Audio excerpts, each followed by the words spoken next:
Assalamualaikum warahmatullahi wabarakatuh.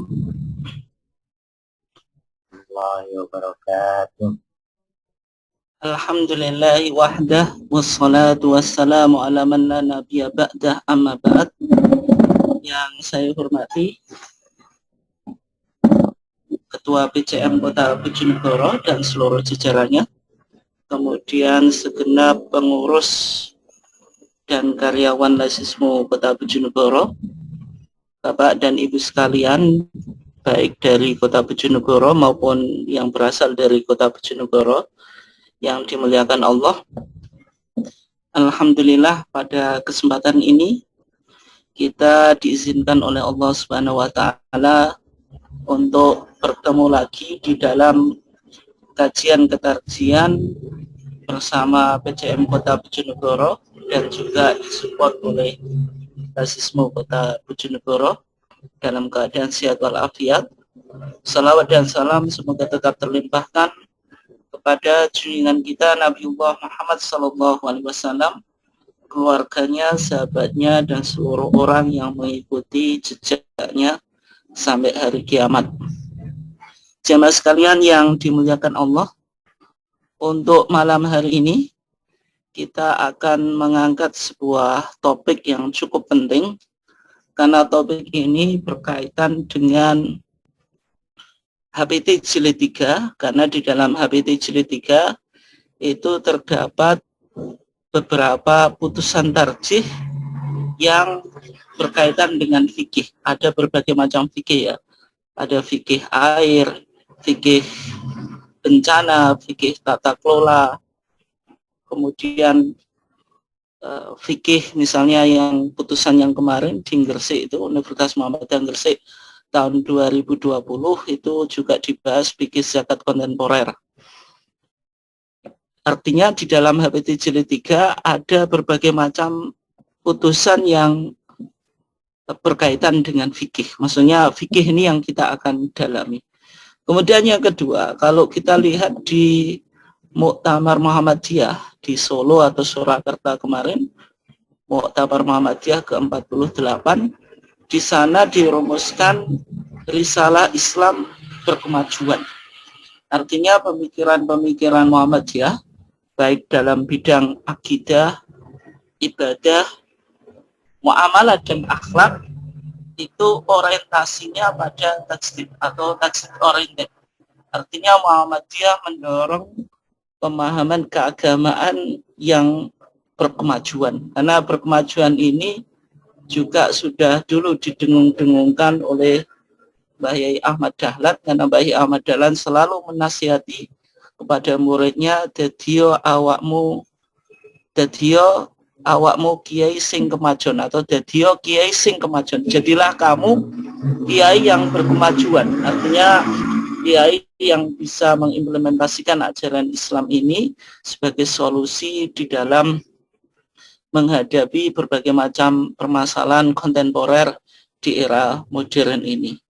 Dan sehingga karena watak pemikiran Muhammadiyah itu wataknya adalah tajdid, maka pada kesempatan malam hari ini kita akan mencoba mengangkat sebuah topik tentang fikih berkemajuan Muhammadiyah. Artinya sejauh mana pemikiran secara khusus berkaitan dengan fikih atau hukum Islam melalui putusan atau fatwa-fatwa tarjih, sejauh mana coraknya itu berkemajuan, yaitu manhaj dan aplikasi. Manhaj ini kita akan melihat bagaimana epistemologi pemikiran yang mendasari pemikiran fikih berkemajuan Muhammadiyah, kemudian aplikasinya di dalam produk-produk pemikiran Muhammadiyah, misalnya dalam putusan itu bagaimana. Kita akan coba perdalam baik secara manhaj maupun contoh aplikasinya. Bapak dan Ibu sekalian yang dimuliakan Allah, ketika kita bicara tentang fikih Muhammadiyah, maka yang pertama kita harus memahami tentang mahuwaddin, tentang definisi agama.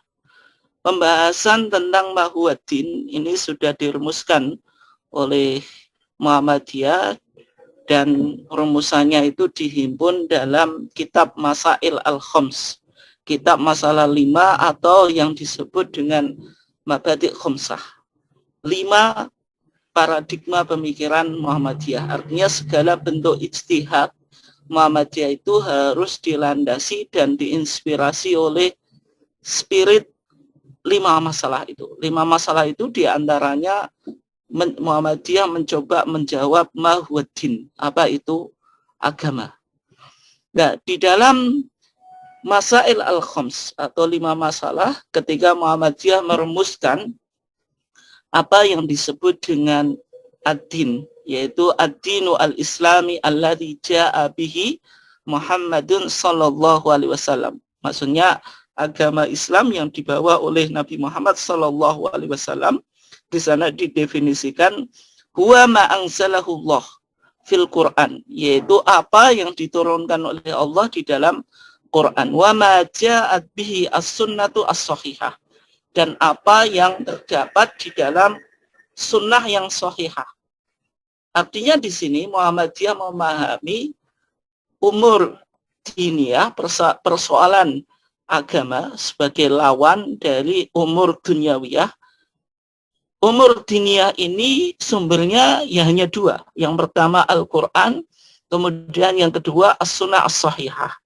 Karena as-sunnah as-sahihah ini sunnah kemudian disifati dengan as-sahihah, ini pernah disalah tafsirkan oleh sebagian orang Muhammadiyah atau warga Muhammadiyah, sehingga maksud as-sunnah as-sahihah ini diperjelas di dalam Muktamar tahun 2000. Di sana diperjelas lagi yang dimaksud dengan as-sunnah as-sahihah itu ay al-maqbulah. Maksudnya sunnah yang diterima sebagai lawan as-sunnah al-mardudah. Nah, sunnah al-maqbulah dalam pandangan Muhammadiyah yaitu meliputi yang pertama hadis sahih, kemudian yang kedua hadis hasan. Artinya Muhammadiyah tetap menerima hadis hasan. Dan tidak hanya hadis sahih yang digunakan dalam melakukan istinbat hukum, tetapi hukum itu juga bisa dibangun berdasarkan hadis hasan. Misalnya dalam konteks takbir zawaid itu, takbir tambahan dalam sholat Idul Fitri dan Idul Adha. Itu hadisnya banyak yang berbicara tentang takbir zawaid, takbir tambahan, yaitu sab'an fil ula, 7 di rakaat pertama, wa khamsan fi tsaniyah, dan 5 di rakaat yang kedua. Semua hadisnya itu sebenarnya dhaif. Tapi karena dhaif banyak jalannya, sehingga dalam ilmu disiplin ilmu hadis ada kaidah, ini juga kaidah ini diakui di dalam usul fikih Muhammadiyah. Nanti Bapak dan Ibu sekalian bisa lihat di kitab Masail Sabta di pasal ke-21. Di sana kaidah ke-7 kalau nggak salah, itu bisa dicek. Di sana Muhammadiyah juga menerima kaidah yang mengatakan kalau hadis itu dhaif, jalannya banyak, itu yaqdadu ba'duha ba'dhon atau yuqawi ba'duha ba'dhon. Satu jalan dengan yang lainnya itu saling menguatkan sehingga levelnya dari dhaif menjadi hasan. Dalam disiplin ilmu hadis ini yang disebut sebagai hadis hasan li ghairi. Sehingga takbir zawaid itu bisa diamalkan. Nah, ini yang berkaitan dengan definisi agama. Artinya ketika Muhammadiyah memahami agama, maka sumber pokok di dalam kita beragama itu yang pertama Al-Quran, kemudian yang kedua as-sunnah as-sahihah, yaitu sunnah yang bisa dijadikan sumber hukum, yang maksudnya adalah al-maqbulah, mencakup hadis sahih dan hadis hasan. Adapun hadis dhaif maka tidak bisa dijadikan landasan di dalam kita beragama. Nah, konsekuensi dari rumusan tadi, Bapak dan Ibu sekalian yang dimuliakan Allah, konsekuensinya Muhammadiyah dalam beragama itu tidak berafiliasi kepada mazhab tertentu. Artinya bagaimana?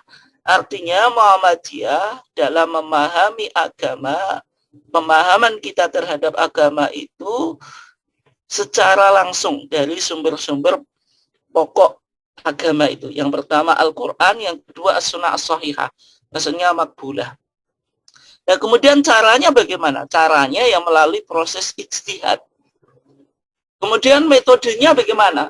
Menggunakan metode-metode ijtihad yang sudah ada.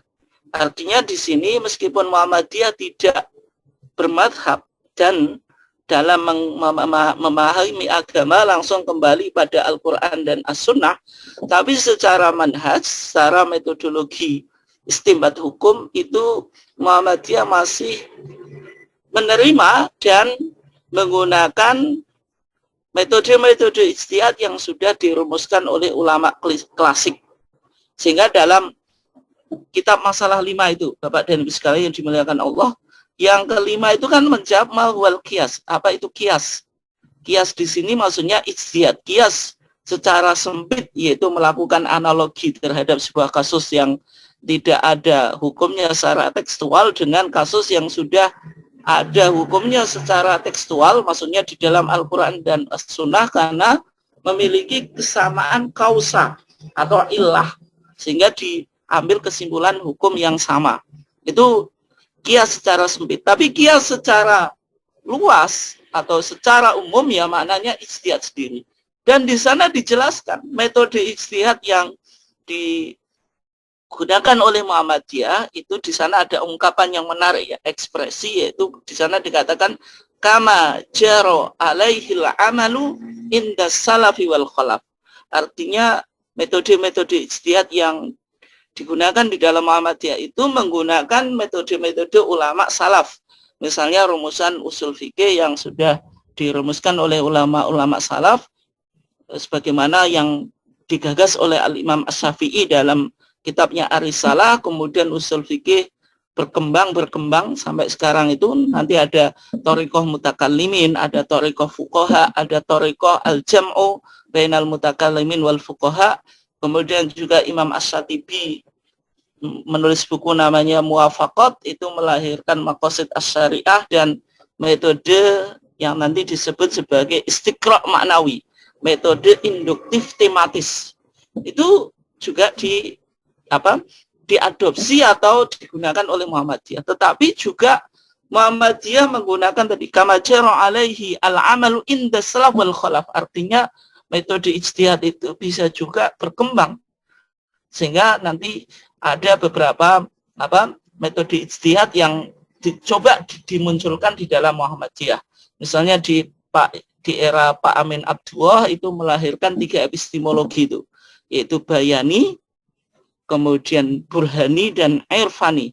Nanti di era Profesor Syamsul Anwar itu nanti melahirkan teori jenjang norma. Yang ini nanti kita akan bahas. Sebenarnya teori jenjang norma itu dari Hans Kelsen, seorang ahli hukum yang asalnya Austria, kemudian menjadi profesor di University of California. Itu mengangkat sebuah teori hukum yang namanya teori jenjang norma. Nanti kita akan coba kaji. Artinya pembaruan metode ijtihad itu juga dilakukan di dalam di dalam manhaj tarjih. Nah, kembali ke tadi, Bapak dan Ibu sekalian yang dimuliakan Allah. Karena Muhammadiyah di dalam memahami agama itu langsung pada sumber-sumber pokoknya Al-Quran dan As-Sunnah, melalui proses ijtihad dengan metode-metode ijtihad yang sudah ada. Ini artinya Muhammadiyah tidak bermadhab. Artinya tidak berafiliasi kepada mazhab tertentu. Tetapi yang perlu dicatat, ketika Muhammadiyah tidak bermazhab, bukan berarti Muhammadiyah menolak turos. Turos itu legasi ulama-ulama klasik atau ulama-ulama fikih abad pertengahan yang melahirkan berbagai macam kitab kuning, itu dari berbagai macam mazhab Hanafi, Maliki, Syafi'i, dan Hambali. Kitab-kitab mazhab itu penting di dalam Muhammadiyah dan dijadikan pertimbangan atau dijadikan bahan untuk melakukan istinbat hukum dari Al-Quran dan As-Sunnah. Tetapi dalam pandangan Muhammadiyah, kita tidak wajib mengikuti mazhab tertentu. Tetapi kita juga tidak anti mazhab, karena kitab-kitab fikih atau turos atau kitab-kitab kuning itu tetap dijadikan acuan di dalam menentukan diktum, norma atau ajaran, sehingga memudahkan kita di dalam memahami Al-Quran dan As-Sunnah. Sehingga kesimpulannya secara singkat, Muhammadiyah itu tidak bermadhab, tetapi juga tidak anti madhab. Tetapi Bapak dan Ibu sekalian yang dimuliakan Allah, ada semacam tuduhan. Meskipun tuduhan ini sebenarnya berangkat dari misunderstanding, kesalahpahaman atau misconception, konsepsi yang salah. Ada pemahaman dari luar yang memahami bahwasanya putusan atau fatwa tarjih itu dianggap ahistoris. Kenapa? Karena keputusan atau fatwa tarjih itu seolah-olah melakukan diskontinuitas ilmu pengetahuan lantaran dianggap mengabaikan turos. Artinya apa? Muhammadiyah dalam putusan dan fatwanya itu seolah-olah tidak ada sanad keilmuan gitu. Karena tadi melakukan kajian yang baru, menyusun sebuah fikih yang tidak diambil dari kitab-kitab turos. Sehingga Muhammadiyah sering dituduh seolah-olah apa keilmuannya itu keilmuan yang tidak bersanad. Kemudian yang kedua, gerakan Islam modernis, ya diantaranya Muhammadiyah, kemudian Al-Irsyad, kemudian Persis dan sebagainya, yang semuanya itu memiliki jargon yang sama, yaitu aruju ilal Quran wa sunnah, itu sering digosipkan atau dituduh sebagai kelompok yang tadi seolah-olah melakukan dekonstruksi terhadap turos. Turos itu warisan dari ulama-ulama klasik yang kaya terhadap pemikiran-pemikiran yang berkaitan dengan tadi hukum di dalam Quran maupun As-Sunnah. Nah, ini sering dituduh semacam itu, sehingga misunderstanding atau misconception ini perlu untuk kita klarifikasi di dalam kajian kita. Tapi sebelumnya Bapak dan Ibu sekalian yang dimuliakan Allah, kenapa kok Muhammadiyah di dalam beragama itu tidak memilih untuk berafiliasi kepada mazhab-mazhab yang 4 itu? Misalnya tidak mengikuti mazhab Hanafi, Syafi'i sebagaimana mayoritas umat Islam di Indonesia, atau misalnya Maliki sebagaimana mayoritas umat Islam yang ada di Afrika, ataupun Hambali, mazhab yang dominan dan mazhab resmi kerajaan Saudi Arabia misalnya. Kenapa kok Muhammadiyah tidak berafiliasi kepada mazhab tertentu? Apakah ini artinya Muhammadiyah tidak menghargai dan mendiskreditkan ulama-ulama mazhab? Minimal a'immatul madzahib al-arba'ah, imam-imam mazhab yang 4 itu, mulai al-Imam Abu Hanifah, Imam Malik ibn Anas, Muhammad ibn Idris Asy-Syafi'i, kemudian Imam Ahmad ibn Hanbal Asy-Syaibani. Ternyata dari wasiat yang diwasiatkan oleh para imam 4 mazhab, semuanya itu mewasiatkan kepada pengikutnya supaya kembali pada Quran dan As-Sunnah. Dan mereka seksi dengan Al-Quran dan As-Sunnah, mereka sepakat menyuruh pengikutnya supaya meninggalkan pendapat mereka dan kembali pada Quran dan As-Sunnah. Misalnya pernyataan Al-Imam Abu Hanifah, idza qultu qawlan, kalau saya mengeluarkan sebuah pendapat yukhalifu kitab Allah, yang kontradiksi dengan kitab Allah, wa khabar Rasul, dan kabar Rasul, fatruku qawli, maka tinggalkanlah pendapatku. Kemudian Al-Imam Malik ibn Anas itu mengakui sisi basyariah, sisi kemanusiaan. Artinya Imam Malik ibn Anas itu mengakui potensi bahwasanya tidak semua pendapatnya itu benar. Sehingga ketika Imam Malik ibn Anas mengakui sisi kemanusiaan, maka manusia itu potensi benar dan potensi salah. Innama ana basyarun ukhti wa usib. Sesungguhnya saya manusia, potensi salah, potensi benar. Fangduru fi ra'i, maka lihatlah pendapatku. Fakullu ma wafaqal kitab wa sunnah, maka segala apa yang mencocoki Alkitab dan Sunnah, fakhuduh, maka ambillah. Wa kullu ma lam yuwafiqil kitab wa sunnah, dan segala yang kontradiksi dengan Alkitab dan Sunnah fatrukuh, maka tinggalkanlah. Kemudian Al-Imam Asy-Syafi'i juga mengatakan yang sama, idza wajadtum fi kitabi, kalau kamu sekalian mendapatkan di dalam kitabku khilafah sunnati Rasulillah, kontradiksi dengan sunnah Rasulullah, faqulu bis sunnati Rasulillah, maka katakanlah dengan sunnah Rasulillah.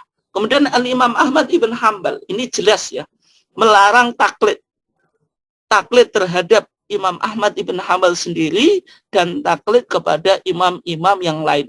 Imam Ahmad ibn Hanbal mengatakan la tuqallidni, jangan engkau taklid kepadaku, wala tuqallid Malikan, jangan engkau taklid kepada Imam Malik, wala Syafi'i, Imam Syafi'i, walal Auza'i, Imam Auza'i, wala Thawri, dan juga jangan kamu taklid kepada Imam Ats-Tsauri. Dan Imam Ahmad mempertegas wa khud, dan ambillah min haitsu akhadu, dari mana mereka mengambil hukum, artinya dari Quran dan As-Sunnah. Kemudian yang terakhir, Al-Imam Abu Hanifah dan Al-Imam Syafi'i semuanya sepakat dengan pernyataan idza shahhal haditsu fa huwa madhhabi. Kalau hadis itu sahih, itulah madhabku. Bapak dan Ibu sekalian yang dimuliakan Allah, karena kajian kita tadi berkaitan dengan fikih berkemajuan Muhammadiyah, metode dan aplikasinya, pada kesempatan ini kita akan coba kaji kembali sebenarnya yang disebut fikih itu apa. Nah, ini saya ambil dari fikih kontemporer yang ditulis oleh Ustadz Dr. Wahbah Az-Zuhaili. Ini kitab kontemporer tapi banyak beredar dan sering dijadikan referensi dalam kajian-kajian fikih pada masa sekarang itu, yaitu judulnya Al-Fiqhu Al-Islami wa Adillatuhu. Syekh Wahbah Az-Zuhaili dalam bukunya tadi Al-Fiqhu Al-Islami wa Adillatuhu itu ketika mendefinisikan fikih, maka fikih itu lughatan secara etimologi artinya al-fahmu, pemahaman. Tapi al-fahmu di sini al-fahmu ad-daqiq, pemahaman yang dalam atau deep understanding. Nah, sebagaimana pernyataan umatnya Nabi Syu'aib, ketika umatnya Nabi Syu'aib itu tidak bisa memahami pernyataan-pernyataan Nabi Syu'aib. Mereka mengatakan, ya Syu'aib, wa Syu'aib, ma nafqahu katsiran mimma taqul. Kami tidak memahami secara dalam apa yang engkau ucapkan. Itu kata fikih secara bahasa, baik di dalam Al-Quran maupun dalam Sunnah ya. Misalnya Nabi mengatakan mayuridillahu bi khairan yufaqihu fiddin, itu dan sebagainya. Kemudian di masa Al-Imam Abu Hanifah, Al-Imam Abu Hanifah mendefinisikan yang disebut fikih itu ma'rifatun nafsi ma laha wa ma 'alaiha. Yang disebut fikih itu mengenal diri malaha, yaitu malaha, apa hak diri itu, wa ma'alaiha, dan apa hak-hak diri itu.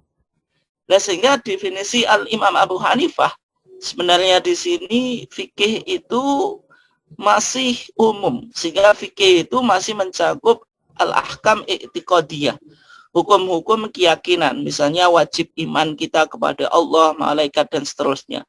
Dan juga mencakup ahkam al-wijdaniyah atau hukum-hukum akhlak berkaitan dengan akhlak al-karimah atau al-mahmudah, akhlak-akhlak yang terpuji, dan kita juga perlu untuk meninggalkan al-akhlak al-madmumah, akhlak-akhlak yang tercela.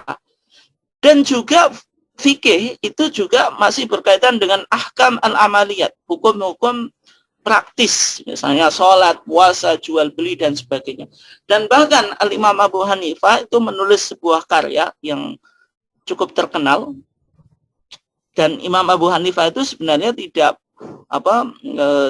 meninggalkan kitab fikih yang secara sendiri, karena pendapat-pendapat Imam Abu Hanifah itu sebenarnya yang membukukan, yang mengkodifikasikan itu muridnya, yaitu Muhammad ibn Hasan Asy-Syaibani, yang ini juga menjadi syekhnya atau ustadznya Imam Syafi'i. Artinya Imam Abu Hanifah itu tidak pernah menulis buku fikih, tetapi pandangan-pandangan fikihnya itu dibukukan oleh Muhammad ibn Hasan Asy-Syaibani. Sebagaimana dalam filsafat itu misalnya Sokrates itu tidak pernah menulis karya filsafat. Justru Plato itu yang membukukan karya-karyanya, sehingga pendapatnya Sokrates dalam filsafat itu kita bisa temukan dalam karya-karya Plato.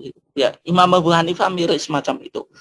Nah, Al-Imam Abu Hanifah meskipun tidak menulis buku fikih yang berkaitan dengan hukum, tetapi beliau menulis buku atau kitab yang bicara tentang teologi atau akidah yang disebut Al-Fiqhu Al-Akbar, fikih yang besar. Al-Fiqhu Al-Akbar ini seolah-olah mengindikasikan ada Al-Fiqhu Al-Asghar dan ada Al-Fiqhu Al-Akbar. Fikih yang besar bagi Imam Abu Hanifah itu justru bicara tentang akidah, justru bicara tentang teologi, tidak berbicara tentang hukum praktis. Itu sejarahnya. Kemudian di era Al-Imam Asy-Syafi'i, Al-Imam Asy-Syafi'i ini mempersempit kajian fikih. Fikih itu didefinisikan al-ilmu bil ahkam asy-syar'iyyah al-amaliyah. Fikih itu ilmu yang berkaitan dengan hukum-hukum syar'i yang al-amaliyah, artinya yang sifatnya praktis.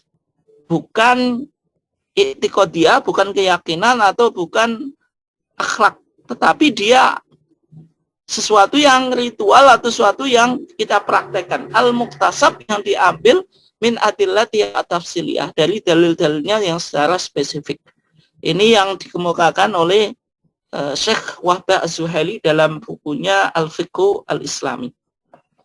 Nah, kemudian Bapak dan Ibu sekalian yang dimuliakan Allah, nah ketika kita bicara tentang pengambilan hukum Islam, dalam pengambilan hukum Islam itu perlu ilmu yang disebut dengan ilmu usul fikih. Ilmu usul fikih itu sebenarnya menyimpulkan sebuah hukum itu berasal dari ilmu kalam, yaitu ilmu semantik atau ilmu yang diambil dari Al-Quran dan As-Sunnah. Artinya apa? Karena Al-Quran dan As-Sunnah itu wahyu, dan Allah berbicara kepada manusia itu melalui para rasul, dan rasulnya itu mengeluarkan sabda, diberikan kitab. Kalau konteks Nabi Muhammad ya diberikan Quran, kemudian Nabi Muhammad menafsirkan Quran, dan Al-Quran dan Sunnah itu disebut nusus ad-diniyah atau nusus syariah, religious text. Maka itu yang dipahami. Kemudian untuk memahaminya, karena Al-Quran dan Sunnah itu nas atau teks, bahasanya itu bahasa Arab, maka butuh al-lughah al-arabiyah, butuh bahasa Arab di dalam mengkaji Al-Quran dan As-Sunnah. Artinya kalau kita tidak menguasai bahasa Arab, ya tentu tidak bisa melakukan ijtihad, ataupun bisa melakukan analisa, tetapi masih banyak sisi-sisi yang kekurangan. Karena sumber dalam kita beragama itu Al-Quran dan As-Sunnah, dan itu bahasanya bahasa Arab, maka bahasa Arab itu menjadi syarat mutlak yang harus dimiliki bagi seorang mujtahid. Artinya tidak ada seorang mujtahid yang tidak menguasai bahasa Arab. Ini yang penting ya. Kemudian baru melahirkan hukum-hukum syariah atau yang nanti disebut sebagai concrete law. Misalnya hukum syariah itu ada yang isbat, afirmasi, yaitu memerintah sesuatu. Perintah itu artinya wujub, wajib, atau mungkin nafyun, menegasikan, atau artinya melarang. Larangan itu artinya haram. Misalnya sholat itu wajib, riba itu haram, dan sebagainya. Bapak dan Ibu sekalian yang dimuliakan Allah, sekarang kita coba lihat historitas makna fikih. Fikih itu sebenarnya mengalami pemaknaan yang berkembang. Misalnya di masa generasi para sahabat Nabi, yaitu generasi setelah Nabi. Fikih itu dipahami sebagai al-fahmu al-amik, pemahaman yang dalam atau deep understanding. Misalnya dalam sabda Nabi itu, may yuridillahu bihi khairan yufaqihu fiddin. Yufaqihu fiddin, barang siapa yang dikehendaki Allah sebuah kebaikan, maka Allah akan memfaqihkan dia dalam masalah agama. Yufaqihu fiddin itu ya semua ilmu agama, tidak hanya persoalan-persoalan yang berkaitan dengan hukum gitu. Artinya dalam masa sahabat yang disebut faqih, ahli fikih itu orang yang menguasai ilmu agama, tidak hanya sebatas permasalahan-permasalahan hukum. Bisa jadi tadi permasalahan akidah, permasalahan tafsir Quran, permasalahan syarah hadis dan sebagainya. Kemudian di masa Al-Imam Abu Hanifah, Imam Abu Hanifah itu Imam Abu Hanifah itu beliau meninggal tahun 150 Hijriah. Ketika Al-Imam Abu Hanifah meninggal, Imam Syafi'i lahir. Artinya Al-Imam Asy-Syafi'i tidak pernah berguru kepada Imam Abu Hanifah, tetapi Imam Syafi'i mewarisi ilmu Imam Abu Hanifah melalui muridnya tadi yang mengkodifikasi fikih Imam Abu Hanifah, yaitu Al-Imam Muhammad ibn Hasan Asy-Syaibani itu. Nah, dalam pandangan Imam Abu Hanifah itu memahami fikih itu secara sempit. Artinya fikih itu sesuatu yang berkaitan dengan urusan-urusan teologi atau ilmu kalam. Dan Imam Abu Hanifah sendiri menulis sebuah karya namanya Al-Fiqhu Al-Akbar. Artinya fikih yang besar itu ya bicara teologi atau ilmu kalam. Justru ilmu yang bicara tentang hukum, sebagaimana fikih sekarang itu ya disebut fikih asgor, fikih yang kecil gitu. Kemudian di era Imam Asy-Syafi'i, Imam Syafi'i tadi kan lahir ketika Imam Abu Hanifah meninggal, yaitu 150 Hijriah, dan Imam Syafi'i meninggal 204 Hijriah. Imam Asy-Syafi'i justru melakukan perombakan secara radikal terhadap fikih. Fikih itu dipahami pada pengetahuan tentang aspek-aspek hukum. Artinya fikih itu yang ilmu yang berbicara tentang hukum furu'iyah. Itu. Sehingga Imam Syafi'i sendiri menulis sebuah karya fikih. Ini Imam Syafi'i itu lengkap ya. Teori fikihnya atau usul fikihnya itu namanya Ar-Risalah, sebuah karya yang berkaitan dengan metodologi hukum Islam. Ini ditulis oleh Al-Imam Asy-Syafi'i karena ada seorang ahli hadis yang namanya Abdurrahman Al-Mahdi itu meminta Imam Syafi'i supaya menulis tentang epistemologi atau metodologi penggalian hukum gitu. Sehingga Al-Imam Syafi'i mengirim surat. Karena suratnya itu dikirim, makanya disebut Ar-Risalah. Dan produk hukum fikihnya itu Al-Um. Al-Um itu yang meriwayatkan, ada beberapa yang meriwayatkan, tapi yang paling terkenal itu yaitu Sulaiman atau Arabi bin Sulaiman Al-Muradi itu. Nah, dalam pandangan Imam Asy-Syafi'i itu fikih itu yang berkaitan dengan tadi ilmu yang membahas tentang hukum Islam. Kemudian di pasca Al-Imam Asy-Syafi'i, fikih itu terbatas pada produk kumpulan hukum yang meliputi syarah. Syarah itu penjelasan ya. Ada matan, ada syarah itu. Kemudian hasyiah. Hasyiah itu catatan pinggir. Kemudian komentar-komentar atau ta'liqat gitu. Dan ini di kitab-kitab madzhab umumnya yaitu ada matan, ada syarah, ada hasyiah, ada ta'liqat. Misalnya itu diringkas oleh Al-Imam Al-Muzani menjadi Mukhtasar Al-Muzani. Kemudian melahirkan Nihayatul Matlab fi Dirayatil Madhab yang ditulis oleh Al-Imam Al-Juwaini atau Al-Imam Haramain, yaitu gurunya Imam Ghazali. Kemudian Al-Imam Ghazali meringkas Nihayatul Matlab itu menjadi Al-Basit, Al-Wasit, kemudian Al-Wajiz. Al-Wajiz itu nanti diringkas menjadi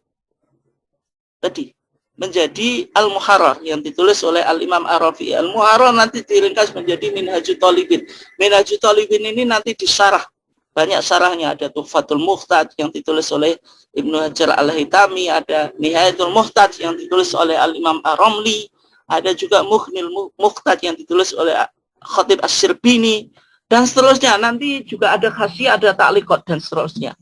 Ini artinya setelah pasca Al-Imam Asy-Syafi'i ini fikih itu apa hanya sebatas tadi memberikan penjelasan terhadap rumusan hukum yang sudah dikeluarkan oleh imam-imam madhab, atau memberikan komentar terhadap syarah yang disebut hasyiah, atau memberikan takliqat, hanya sebatas itu. Dan sekarang Bapak dan Ibu sekalian yang dimuliakan Allah, kalau istilah fikih itu muncul di HPT jilid 3 kita, ada fikih kebencanaan, fikih air, fikih tata kelola, kemudian yang terbaru ada fikih zakat kontemporer dan sebagainya.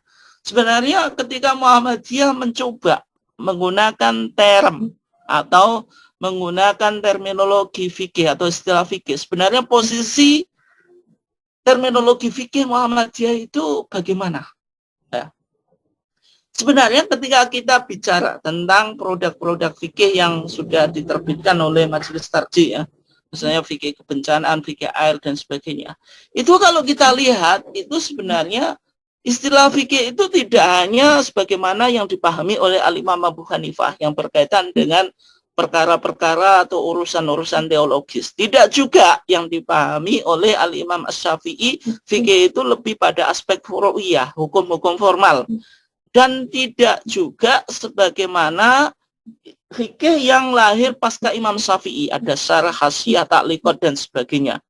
Tetapi Muhammadiyah di sini, di catatannya Bapak dan Ibu sekalian dimuliakan Allah, Muhammadiyah ingin mencoba mengembalikan makna fikih itu sebagaimana fikih di masa sahabat. Artinya fikih itu al-fahmu ad-daqiq, yaitu deep understanding, pemahaman yang cukup dalam memahami sebuah realita atau permasalahan agama dan keduniaan.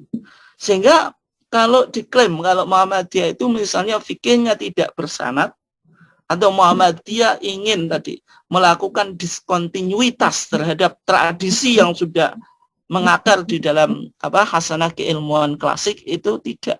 Karena Muhammadiyah justru dengan memunculkan fikih yang baru itu sebenarnya ingin mencoba menawarkan bahwasanya fikih itu secara bahasa artinya al-fahmu ad-daqiq, yaitu memahami sebuah permasalahan realitas sosial secara dalam.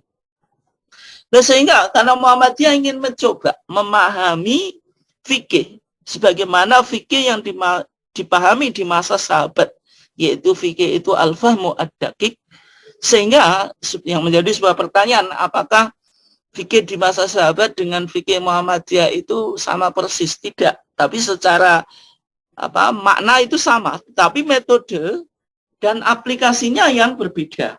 Sehingga fikih Muhammadiyah itu sebenarnya merupakan tafsiran kreatif atau reinterpretation atas terminologi fikih yang mencoba mengembalikan fikih secara literal atau secara linguistik, tidak dipahami sebagai fikih secara terminologis atau secara istilahi. Kemudian yang dilakukan Muhammadiyah merekonstruksi pemahaman baru dengan menggunakan teori yang nanti disebut dengan jenjang norma, atau nanti dalam manhaj tarjih disebut metode asumsi hierarkis, dan juga memasukkan berbagai dalil yang berkaitan dengan satu persoalan sebagai basis legitimasinya, atau yang nanti disebut metode asumsi integralistik. Sehingga Bapak dan Ibu sekalian yang dimuliakan Allah, ini penting ya, meskipun mungkin kajian kita agak berat pada malam hari ini ya, dalam manhaj tarjih itu ada metode atau prosedur teknis. Di antara isinya ada asumsi metode itu nanti ada asumsi integralistik, ada asumsi hierarkis. Yang disebut metode itu apa? Metode itu langkah-langkah prosedur dalam proses pemanfaatan sumber guna menemukan sebuah petunjuk agama. Nah, metode tarjih itu didasarkan pada dua asumsi pokok. Yang pertama asumsi integralistik, yang kedua asumsi hierarkis. Yang dimaksud apa? Kita coba mulai yang pertama, asumsi integralistik. Itu apa? Mempostulasikan teori keabsahan koroboratif berbagai elemen sumber tentang norma. Artinya norma itu ketika dibangun dari berbagai macam sumber gitu, yang satu dengan yang lainnya itu saling mendukung, maka norma itu yang awalnya bersifat doni atau probable itu mencapai qot'i atau substantif. Nah, proses operasional sumber ini caranya bagaimana? Melakukan metode istiqra' maknawi atau induktif tematis. Artinya dalam membaca sebuah permasalahan itu dikumpulkan yang satu tema. Nanti saya tunjukkan contohnya ya. Kemudian dari satu tema ini dikaji. Kemudian dilahirkanlah sebuah norma. Kira-kira kesamaannya apa gitu. Oke. Contohnya, ini langsung ke contohnya saja. Metode istiqra' maknawi ini yang penemunya yaitu Al-Imam Asy-Syatibi dalam bukunya Al-Muwafaqat. Misalnya fatwa atau putusan tarjih yang berkaitan, ini putusannya berkaitan dengan hukmu alatil lahwi, hukum alat malahi atau alat-alat musik. Musik atau alat musik itu hukumnya apa? Di dalam putusan tarjih, sebagaimana dalam Habib Jilid 1 ya. Ternyata Muhammadiyah ketika bicara alat musik, alat seni itu dalam memberikan hukum itu tidak apa? Tidak satu hukum, tapi hukumnya itu bisa berbeda-beda karena berkaitan dengan kaidah al-hukmu yaduru ma'a illatihi wujudan wa adaman. Hukum itu berkaitan dengan kausanya, adanya kausa muncul hukum, kalau kausa atau ilahnya tidak memunculkan hukum. Sehingga alat musik itu hukumnya bisa apa? Sunnah. Kalau misalnya alat musik itu digunakan untuk memberikan motivasi prajurit dalam peperangan, itu hukumnya bisa sunnah. Tapi kalau alat musik itu untuk sekedar mainan, tidak ada manfaatnya, ya lebih baik ditinggalkan. Sebagaimana hadis Nabi apa? Min husni islamil mar'i tarkuhu ma la yakni. Gitu. Kalau misalnya membawa kemaksiatan itu hukumnya haram. Artinya apa? Contoh artinya nih maksudnya apa? Ada berbagai macam hadis yang bicara tentang hukum tadi alat musik dan juga musik. Ada beberapa hadis yang seolah-olah mengindikasikan haram. Ada yang membolehkan. Karena keterbatasan waktu ya, saya tidak bisa membacakan hadis-hadisnya. Tapi ada dua kelompok hadis. Sehingga Muhammadiyah dengan metode istiqra' maknawi ini, hadis-hadis yang banyak itu apa? Dibaca secara tematis karena temanya kan sama. Kemudian diambil sebuah kesimpulan sehingga tidak melahirkan hukum yang monolog hanya haram itu tidak, atau hanya halal tidak. Tergantung jenis musiknya, musik yang bagaimana.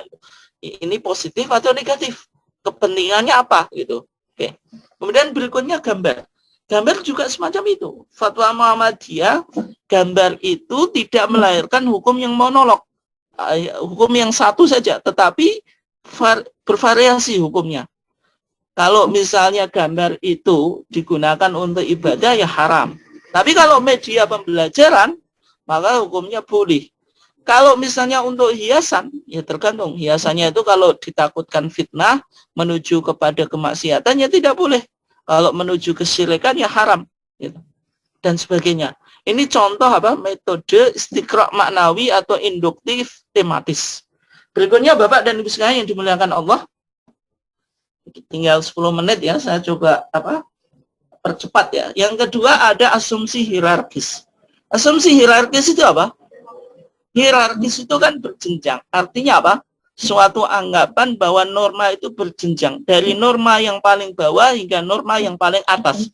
Ada jenjang norma-norma. Norma itu lahir tidak, artinya tidak secara langsung. Ada norma yang memayungi itu.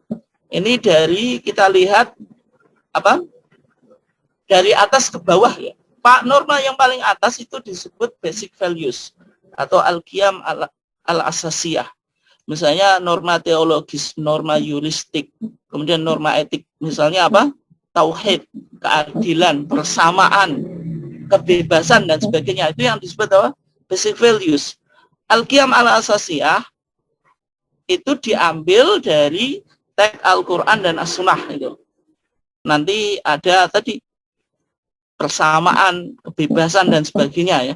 Kemudian setelah itu ada general principles atau al-usul al-kuliah, yaitu deduksi dari prinsip dasar dan abstraksi dari norma-norma konkret. Artinya dari basic values itu dimunculkan sebuah kaidah yang lebih umum. Biasanya dalam fikih melahirkan qawaid fikih, kaidah-kaidah fikih. Baru lahir konkret law atau al-ahkam al-far'iyah, hukum-hukum cabang. Misalnya kualifikasi dan kategorisasi suatu hukum, misalnya ini halal, ini haram, atau ini wajib, ini sunnah, ini mubah, ini makruh, dan seterusnya. Gitu. Artinya hukum itu tidak langsung ini halal, ini haram, atau ini wajib, ini sunnah, ini haram, ini makruh, ini mubah. Tidak. Tetapi ada norma yang di atasnya, baru muncul sebuah hukum. Gitu. Nah, contohnya, Bapak dan Ibu sekalian yang dimuliakan Allah, ini contoh dalam konteks ibadah ya. Bagaimana Muhammadiyah mengaplikasikan teori jenjang norma. Misalnya, dalam konteks hukum puasa sunnah bagi pasutri. Dalam fikih klasik, wanita itu tidak boleh berpuasa kecuali minta izin suami kan. Kecuali minta izin suami gitu. Itu dalam fikih fikih klasik gitu. Nah, padahal secara biologis suami dan istri itu bisa jadi istri yang pingin gitu. Kalau misalnya hanya istri yang minta, berarti seolah-olah Islam menampilkan ketidakadilan. Karena la yahilu limra'atin antasuma wa zawjuha hadirun illa bi'nih itu. Tidak halal bagi seorang wanita berpuasa sedangkan suaminya itu ada kecuali minta izinnya. Tapi dalam pandangan Muhammadiyah itu hadis-hadis yang bicara itu dikaji ya. Nanti ada hadis Sofwan ibn Mu'attal itu, yang mana istrinya itu komplain kepada yang mana Sofwan ibn Mu'attal itu komplain itu kepada Nabi gitu. Intinya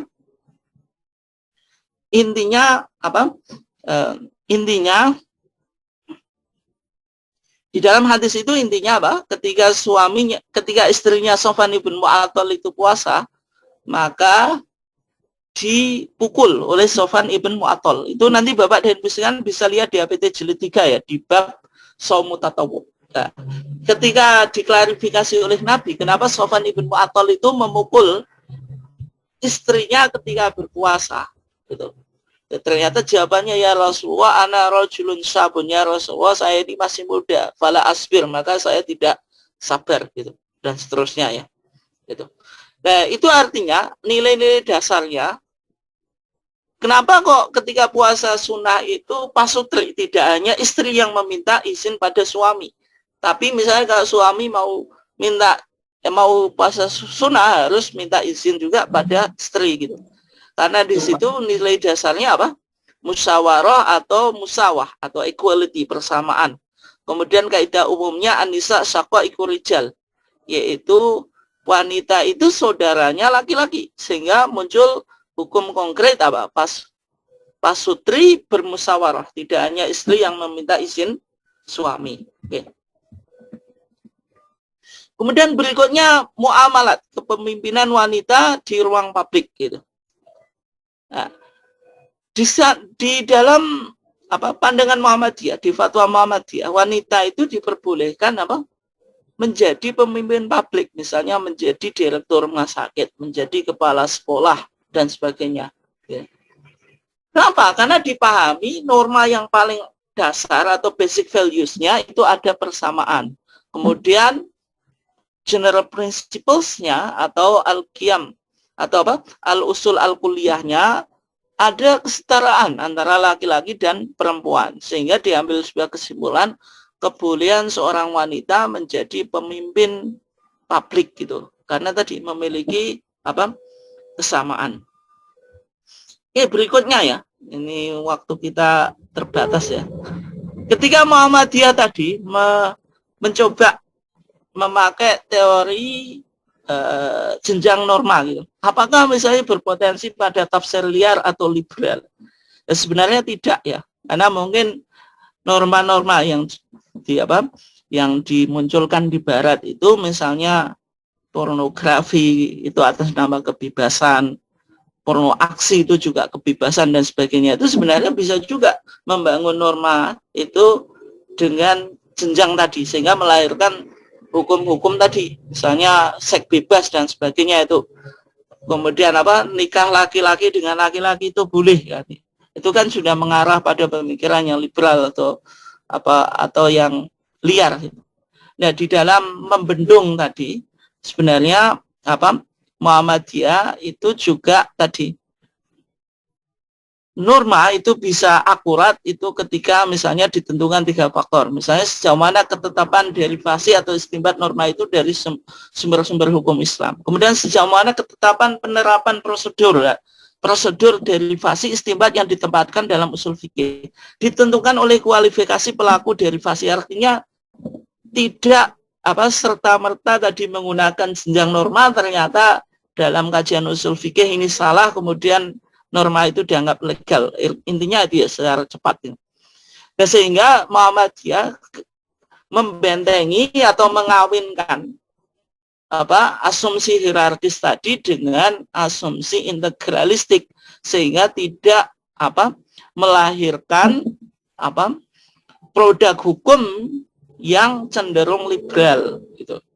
Karena kalau tadi menggunakan asumsi integralistik, artinya ada dialektika antara hierarki norma dengan tadi asumsi integralistik. Artinya kalau pakai hierarki norma saja itu bisa liberal, dan karena ini kan nanti kita lihat ya, sebenarnya hierarki norma itu kan yang menggagas adalah Hans Kelsen.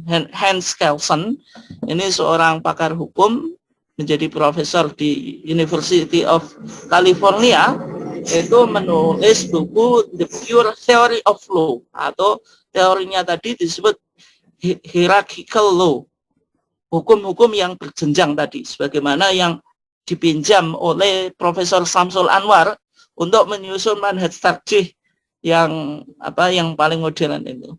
Tapi menariknya Profesor Samsul Anwar juga tadi mengawinkan teori jenjang norma itu dengan metode istiqra' ma'nawinya Imam Asy-Syatibi.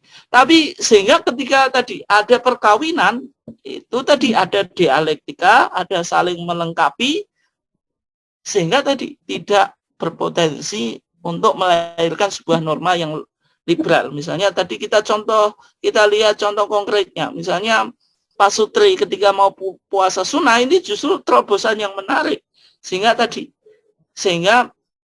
tidak hanya istri yang harus meminta izin pada suami, kalau suami pun mau puasa sunnah juga harus minta izin pada istri. Gitu. Ini kan artinya terobosan fikih yang cukup menarik. Nah, itu. Sehingga tadi meskipun sebenarnya istilah atau metode fikih Muhammadiyah tadi ya minjam dari yang istiqra' maknawi itu dari Imam Syatibi, kemudian kalau hukum yang berjenjang atau norma berjenjang tadi dari Hans Kelsen, tetapi dalam